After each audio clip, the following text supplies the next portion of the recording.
يا من تبي الجنة عليك برضاها، لا تهمل الجنة وتعرض عن الدين. تحملك 9 شهور داخل حشاها وترضعك صبح وعشية لعامين. أمك لجل عينك تحدت عناها، وما قد شكت في يوم طعم الأمرين.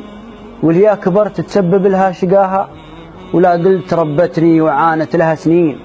انصت لها واحذر تقاطع حكاها، وبدل لطافه في التعامل مع اللين.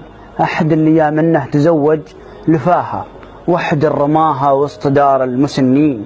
خذها نصيحة قبل تفقد صداها، في يوم ما ينفعك مال وبزارين. قم بر فيها دام عينك تراها، ولا ينحني راسك سوى غير الاثنين. عند الركوع وعند بوس الثراها، يرخص لها الغالي ويهدى لها الزين. الله يبيض وجه منه ورعاها، ومنه سمعني ليته يقول آمين.